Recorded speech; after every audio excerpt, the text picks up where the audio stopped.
বিকেল ৫টা আগরতলা বটতলা এলাকায় ট্রাফিকে ডিউটি করছিলেন এসআই বিপ্লব দত্ত। সঙ্গে ছিলেন আরও দুজন ট্রাফিক পুলিশ। হঠাৎ করেই এক বোলেরো গাড়ি প্রচণ্ড গতিতে সিগন্যাল ভেঙে এগিয়ে আসে। এসআই বিপ্লব দত্ত নিয়মমাফিক গাড়িটিকে থামিয়ে গাড়ির কাগজপত্র চেক করতে যান।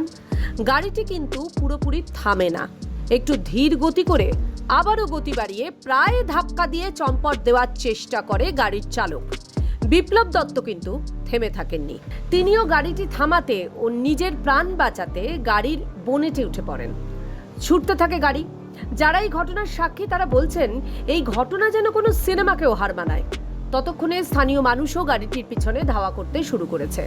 গাড়িটি মোড় ঘুরিয়ে জোরে ব্রেক কষে, ছিটকে পড়ে যান এসআই বিপ্লব দত্ত। আর সেখানে বিপ্লব বাবুকে ফেলে রেখেই পালিয়ে যায় গাড়িটির চালক।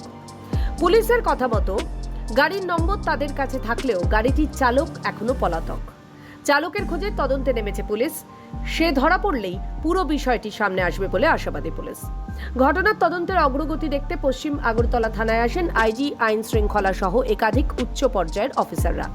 হঠাৎ এটা খুব ডেঞ্জারাসভাবে চালিয়ে একজন লোককে ধাক্কা দিতেছিল।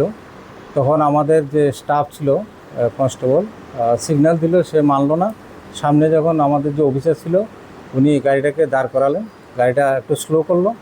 এর মধ্যে যখন উনি গাড়ির কাগজপত্র চালান মেশিন দিয়ে চেক করতেছিল, হঠাৎ গাড়িটা দ্রুত বেগে স্টার্ট করে দিল ওনার উপর দিয়ে। তখন উনি আত্মরক্ষার্থে গাড়ির বনারে উঠে গেলেন এবং ওনাকে নিয়ে দক্ষিণ দিকে একদম হাওড়া ব্রিজের দিকে প্রথম গেল, এরপরে শ্মশানের দিকে একটু যেতে লাগলো। লোকাল যে স্থানীয় লোকজন দোকানদার ওনারা ধাওয়া করলো গাড়িটাকে। হঠাৎ আবার ঘুরিয়ে বটতলা আউটপোস্টের সামনে দিয়ে একটু সামনে ফরেস্ট অফিসের কাছাকাছি যে স্টিল ব্রিজ আছে সেখানে ওনাকে একদম খুব জোরে ব্রেক কষিয়ে ছিটকে ফেলে দিলেন। গাড়ি থেকে পড়ে যাওয়ার ফলে কোমরে ও হাতে চোট পেয়েছেন এসআই বিপ্লব দত্ত। আপাতত তিনি হাসপাতালে চিকিৎসাধীন।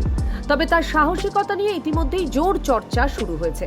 কর্তব্যের খাতিরে নিজের প্রাণের ঝুঁকি নিয়ে গাড়িটিকে থামানোর প্রচেষ্টাকে সাধুবাদ জানিয়েছেন শহর আগরতলার মানুষ।